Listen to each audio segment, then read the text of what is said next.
What if your sales or projects are lacking in results and you feel like you are failing all the time? I know, it sucks. I sometimes feel like you too. And that's why in today's episode, I'm gonna help you out because I've got your back. So, in 3 steps, I'm gonna teach you and I'm gonna help you to stop giving up on yourself, get motivated again with different types of goals, and find the missing ingredients for your success. Hello, and welcome to the Fast Forward Amy show, the show where we lift your life and business with simple strategies. I'm Fast Forward Amy, your host and coach, and I'll bring you a new episode every Tuesday. Before we get started, I want to remind you that the doors for our Business Freedom Elevator program are currently open. That means that if you are looking for a roadmap to success for your business, your profitability, and your authority, I have the perfect solution for you, namely our BFE or our Business Freedom Elevator.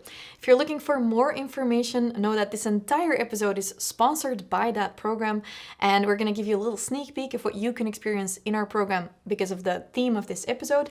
If you're looking for more information, you can go to fastforwardamy.com/elevator, and I'd love to see you there. Amy, help. I feel like I'm failing all the time.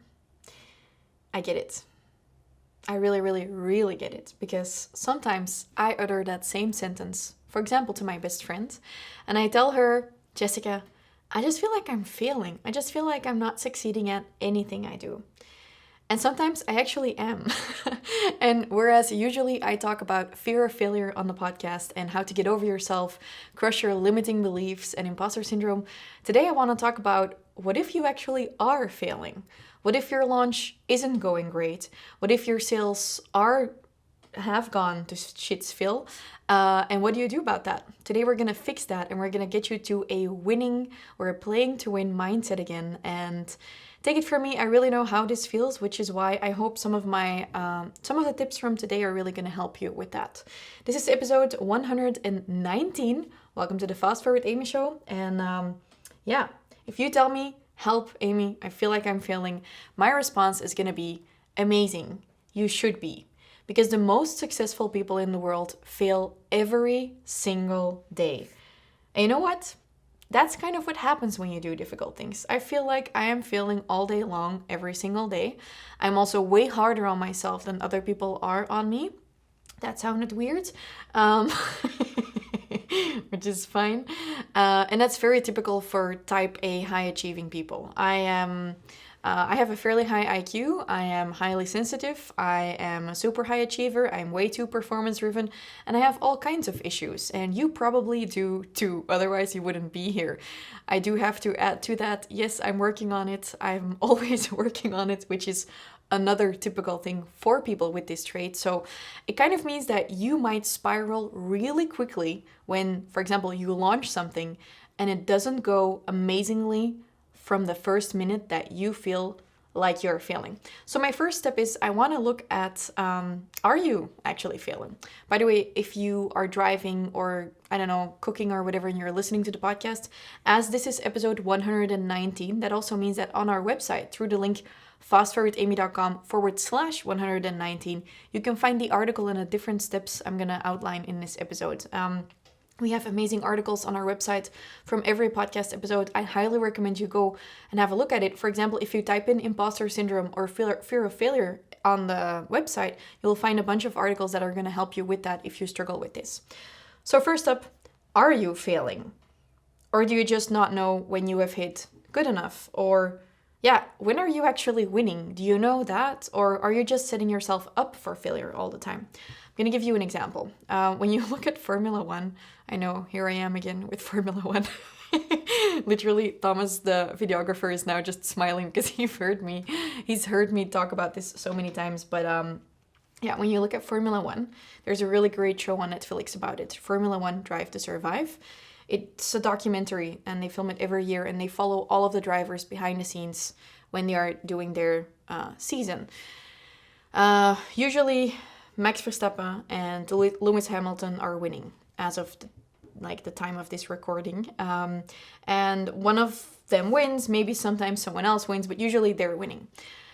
And if the other drivers would finish every race thinking, I failed, well, that would be a massive blow to their self-esteem. Now, obviously, they kind of feel when they don't win because they're there to win. And every Formula One driver dreams of winning. They don't just dream, they just like, they think about it all the time. And they've probably thought about it, about being there on that stage, getting that gold medal or gold trophy from the moment they were like 5 years old, right? But let's say you are not one of the top car companies driving Formula One. You're not one of the top drivers. You've just entered Formula One. Does that mean that you have massively sucked at every race if you don't win? No. When a lot of the drivers finish a race, I follow all of them on Instagram, by the way. It's really good to follow the F1 Instagram page, by the way, if you want to see how real-time reporting through Instagram stories is done amazingly well. I want to sit down with their marketing team. They also look at, we gotta be better than that company, or today I want to beat that dude. They create a lot of different parameters for winning. They don't just have the medal at the end as a goal, they have lots of different targets. And when you are launching a program for the first time, it could help you out if you create different targets for yourself too. Sure, we all want 100 clients to enter our program. But when you've never launched a program or created an online course before, and then you launch and your only target is you want 100 clients, I hate to break it to you, but chances are you're going to fail. You're going to fail really hard, and it's going to hurt. And you can make it hurt less by setting different types of targets for yourself. And that is what we do at Team Fast Forward. We usually run with 5 different types of targets. And when we launch, it can look like we have a worst case, okay, good, happy, super fucking happy scenario. And that could mean the amount of clients. Usually when we launch a coaching program, we will have a range, and the worst case will be, okay, we launched it, we might have like turned break even, but it's definitely not something we're gonna do again. Okay, it's like, okay, we hit break even, it's fine, but next time around we're gonna have to change something. Okay, no, good means, yeah, this is good, like we hit a target, this is decent, we can continue like this. Happy is like, holy shit, bottle of champagne. Super fucking happy is we're going on a skiing trip to a really fancy chalet with the entire team, right? So we have these different types of targets. But when you are launching your program, you might be really upset that you haven't gotten a sale in. But what if one of your first targets was, my program is live, or I launched? What if when you do an Instagram live, you are upset because only one person watched, and at a certain point, 0 people were watching, but you reframed winning for yourself as, I showed up and I did an Instagram live. When you are starting out, when you are doing new things, just completing some parts of the process is already winning, even though the outcome isn't there.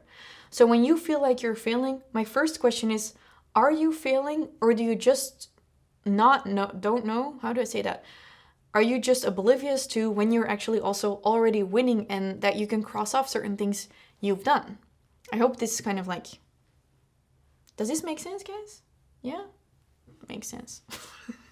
So, for example, for me, a few weeks ago, I was feeling terrible and I was recording podcast episodes on a fucking Monday, and I really don't want to. And I think I actually stopped mid-recording of one podcast episode, and I was like with my hand, like my head in my hands, like, I suck, I don't want to do this, I really don't want to do this.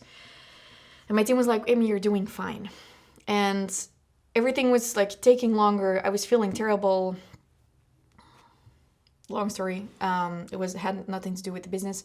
And at a certain point, we ended up wrapping up the day having done 3 podcast recordings that morning instead of 4 or maybe even 5. And the podcast episodes weren't even amazing. And today I've recorded podcast episodes and I don't think they were amazing too. But I showed up. I sat down here. I recorded this podcast. I've recorded 3 episodes today. I feel like that is my win. In an ideal world, I would create 5 podcast episodes in one morning, and they would all be of outstanding TV quality. It's never 5 in the morning, and it's never outstanding TV quality. And today I have done 10 or 20 takes over for my intros and stuff because it was just like very heavy for me. But that day, when I ended the recordings, I noticed this huge shift for myself because old me would have been disappointed after a day like that. And I probably still was a little bit disappointed, like, oh, I only recorded 3 podcast episodes. That means it was a lot more expensive. Like the production cost us a lot more because we spent more time on fewer items. So we have only 3 weeks of content instead of 4 or 5, but we have paid like almost the same amount on the organization. But I thought to myself, I won today because I did it. And I did it perfectly imperfect, and I showed up and I did a little less, but I still did it. And that was my win. And my win for the podcast for the past 2 years has been there's a podcast every Tuesday. It basically doesn't even matter to me if I'm spitting at the screen or not. As long as the podcast is there every Tuesday, I feel like it is a win. And in the future, I can level up. And I'm trying to do that, by the way, where we want to grow the podcast. So now the win isn't anymore just the podcast gets released, but the podcast hits that amount of downloads every Tuesday when it gets launched. So for Robin, who is also responsible and accountable for our podcast, the Fast Forward Amy Show, we can also create different types of targets. We can be like, okay, it was launched every Tuesday without a flaw. We got, 1,000 downloads. We got 10,000 downloads. I don't know, I'm just pushing her in the targets. We can be like, okay, first milestone was hit. And then we can start like working on that next goal. And we will probably not hit that next goal for a while, but we can start winning by hitting that first target and making sure that the podcast gets distributed over all the platforms and that we are batched out 3 months in advance. Those are already really good targets. So when you are selling and you are launching and you feel like you are failing, you might not have failed because you're at least trying to sell. That's the win. That's your first win. Getting the client is just one of your next steps.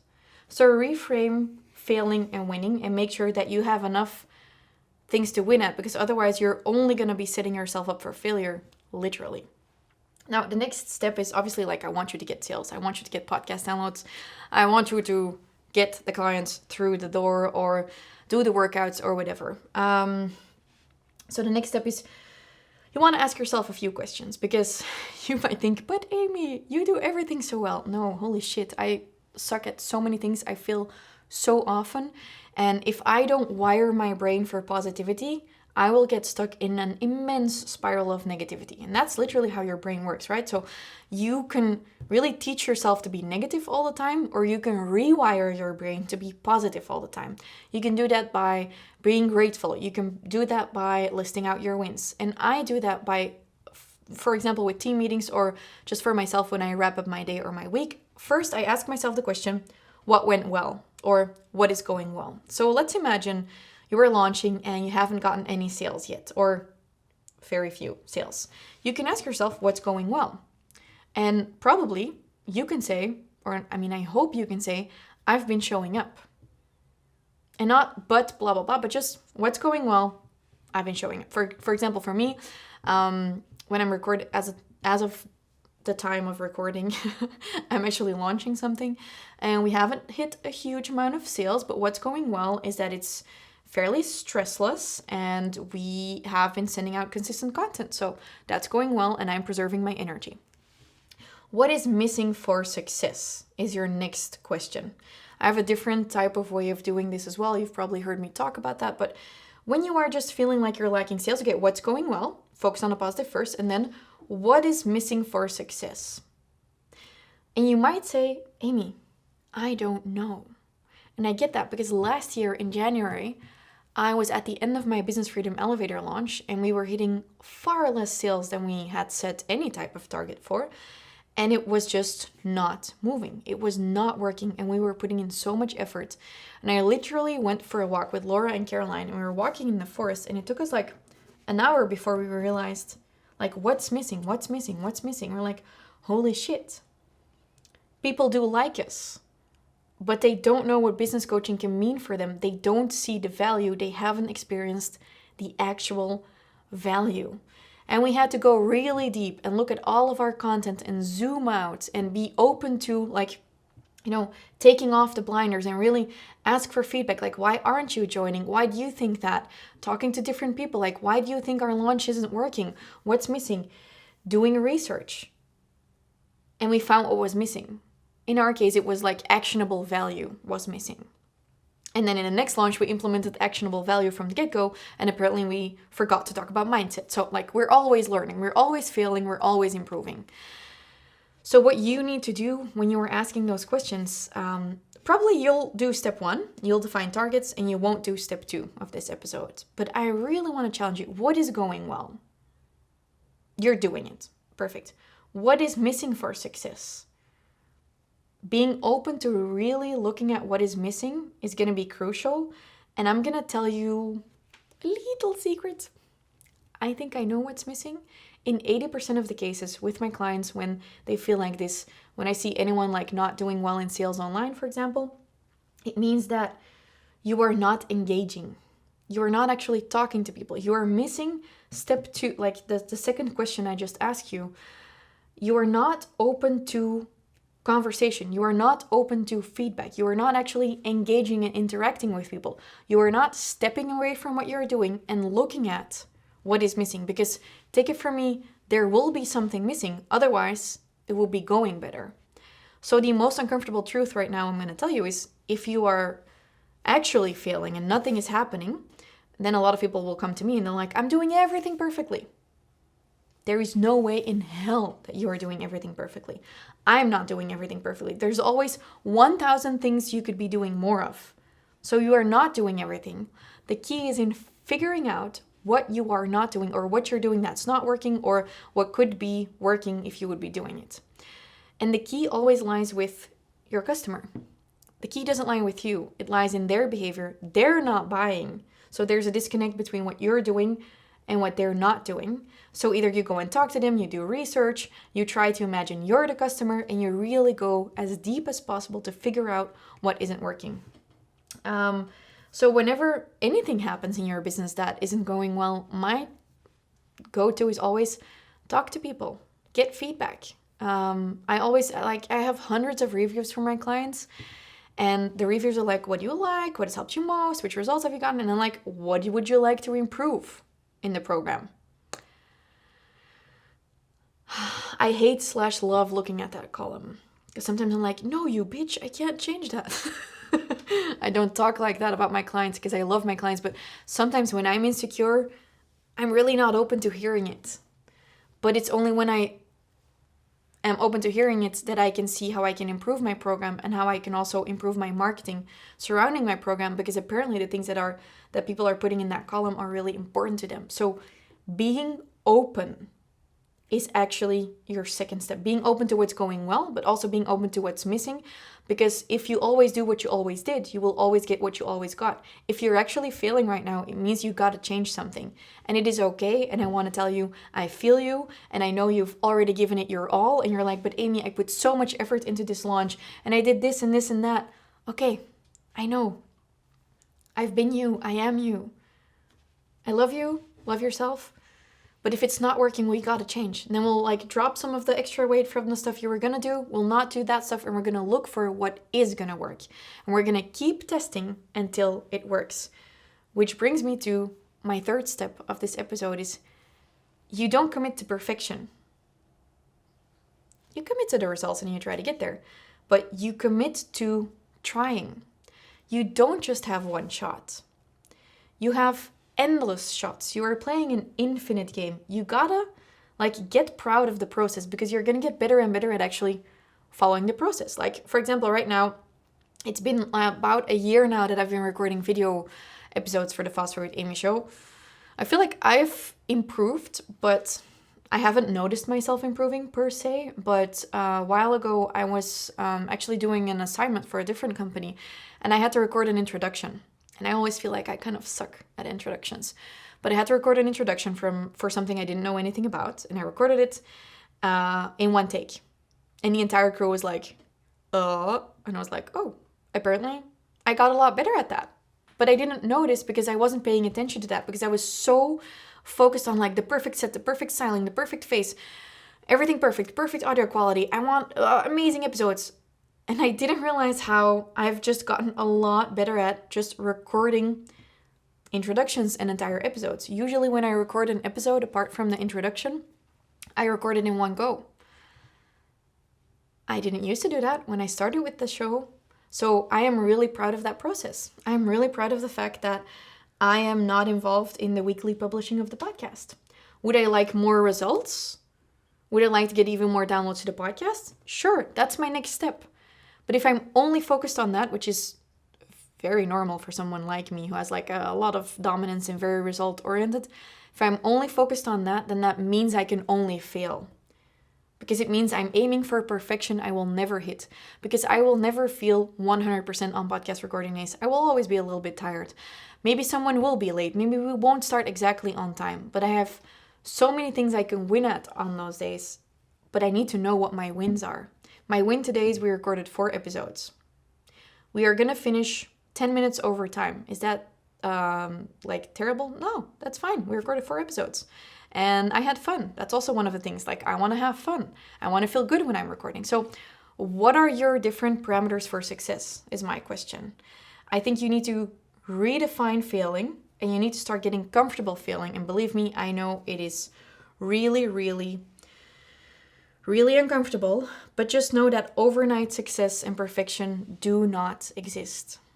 I'm going to repeat that. Overnight success does not exist. And maybe you're one of my clients or you listen to my podcast and you take me as an example, which I would find an amazing compliment. I would love that if you thought I was an example. But if I'm your example, then don't take perfection from me as an example. Take failure from me as an example.